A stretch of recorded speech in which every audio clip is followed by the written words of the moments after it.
Hello, today is Tuesday, January 10th, 2017. I'm Joe Schmidt from TC2, and this is Staying Connected.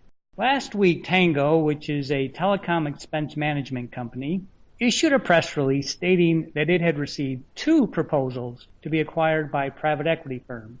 That same press release went on to say that Tangoe likely would not meet the deadline for completing its financial restatement process, which Tangoe needs to do to retain its listing on the Nasdaq stock exchange. I'm joined by 2 of my colleagues that have a deep understanding of the TEM market. Theresa Knutson, a project director at TC2, and Steve Rosen, a partner at LB3. Let me start with you, Theresa. Tangoe is a provider of TEM services to many of our clients and is possibly one of the top global TEM providers. Is this press release something that should cause concern? Thanks, Joe. And yes, I think this news should cause customers to be concerned, but I think we should go through a bit of history first, and then we'll talk about kind of reactions that I've had to the news. Initially, Tangoe went public in 2011, and they embarked on a series of acquisitions, everything from Profitline, Telware's, HCL, Anomalous Networks, TT Mobile's, IBM's Rivermind, and most recently, Vodafone's TEM business. So as Tangoe absorbed these acquired companies, they took over their IP, their technology, employees, and even their customers. So as you mentioned, Tangoe emerged as one of the largest TEM providers globally, but primarily because they bought up all of their competition. And many customers I'm seeing who are now with Tangoe used to be with somebody else, and maybe they're not so happy with that transition. But, regardless, Tangoe is ranked highly by Gartner, and even recently was ranked as a visionary in the field of managed mobility services.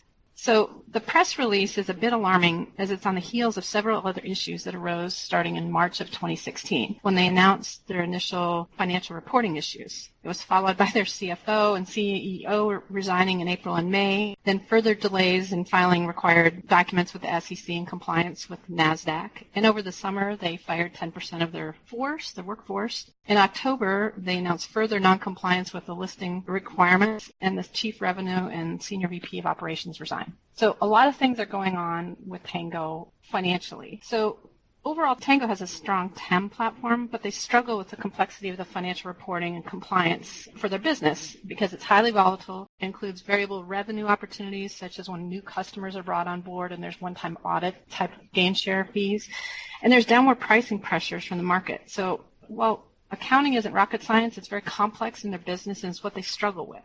All right, thanks for that. All right, Steve, are there any steps that a customer of Tangoe or any other TEM provider need to take if they're worried about their TEM provider's stability?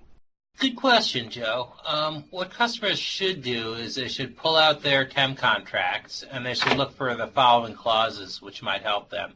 First is, what are the required notification periods for termination at the end of a term? It might be 30 days, it might be 60 days, it might be 90 days in order to avoid auto-renewal of the contract. The second is they should look at the SLAs or other measures of quality that might have been missed by their TEM provider to allow the customer to terminate for cause. And the third is the ability to terminate for cause if the TEM provider's finances have become uncertain or shaky, for example, delisting on a stock exchange. That's great. Thanks, Steve.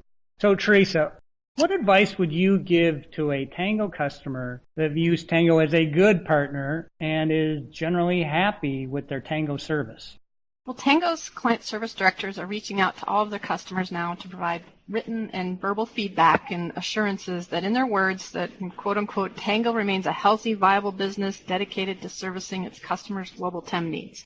So this is an opportunity for the customers to speak directly to one of Tangoe's executives, and we highly suggest that you take them up on this offer and schedule a session with their executives. Include your key appropriate C-level executive, whether it's your CIO, CFO, or CTO, the one that's most involved with the TEM vendor relationship. So overall, the biggest risk that customers face in the short term is loss of key personnel, especially if it's your account manager. So having these discussions will help allay some of those fears and give you a chance to voice your concerns. And continue to meet regularly with your account team to monitor their performance, SLA adherence, just overall compliance with their contracted services.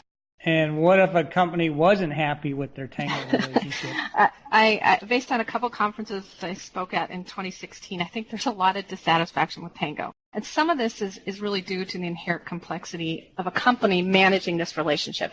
It's hard. Vendor management is not a skill that a lot of companies have. But overall, the customer feedback that I heard was not one of contentment. So I highly suggested, if you were in one of this category of a dissatisfied customer, that you take out your contract and map out the key dates. And as Steve mentioned, understand the key terms and conditions related to your deal. And then establish a plan to take your business to the market with a tailored TEM RFP. And you need to allow for adequate time for this. The RFP process, time to negotiate a new contract, and of course to potentially transition business away takes time. And so we recommend that you give yourself at least 18 months prior to the end of your existing contract to allow adequate time. And I also found out today that Tangoe is holding its annual Global Client Conference at the end of May in Orlando. And I think this would be a great event for all customers to attend, just to hear directly from the Tangoe team what's going on with their business. By April, they should have a better view as to what's happening with the delisting as well as these private equity acquisition proposals.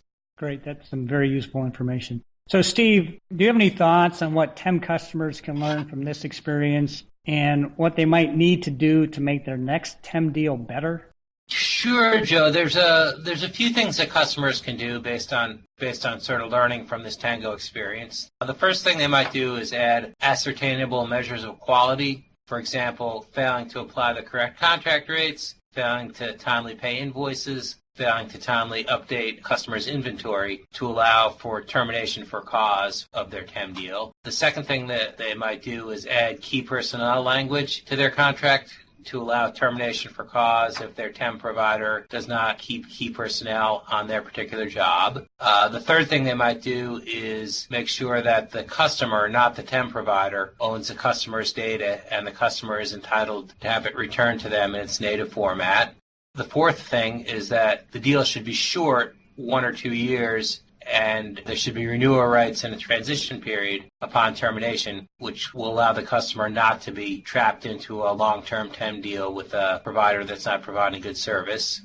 Another clause is that there should be an ability to terminate upon financial uncertainty of the vendor, which we talked about earlier. Perhaps if the vendor is delisted on a stock exchange or if its finances are objectively shaky, then the customer should be able to get out of the deal. And finally, there should be an audit clause that allows basically the customer to audit the auditor and see if the TEM is doing what they said they're going to do. Sort of in the words of Ronald Reagan, trust but verify. That's great. Thanks, Steve. That's a great list. So, Theresa, if customers are now, let's say, reevaluating their TEM strategy, what are some of the things that they should be considering? Well, as I mentioned earlier, consider the time frame to do a proper RFP, to negotiate contracts, and provide for adequate time to transition the business, which 18 months would be a comfortable amount of time. So do some adequate planning. And also consider separating your wireline and wireless TEM services to different providers. This will mitigate your risk so you're not solely relying on Tangoe to provide all of your TEM services. And wireless TEM is really kind of an interesting business. Managed mobility might be a more familiar term. It's an area that still has quite a lot of competition, especially from the likes of MDSL. So try to mitigate your risk by looking at different providers. Definitely plan to go to market and continue to communicate with your Tangoe team. Fantastic. Finally, Steve, I've done some TEM deals, and they can be pretty complex. Is there any special skill set in-house or outside counsel should have to effectively review or write a contract for TEM services? You know, Joe, there is. So TEM combines a number of areas of the law, and these areas are going to vary in their importance depending on how the TEM services are actually delivered. But that said, in the big picture, you want counsel with knowledge of the following areas of contract law.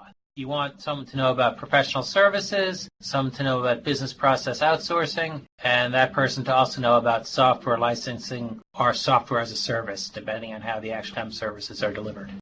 Great. Thanks, Steve. And thank you, Theresa. I do appreciate both of you taking the time and for sharing your insights.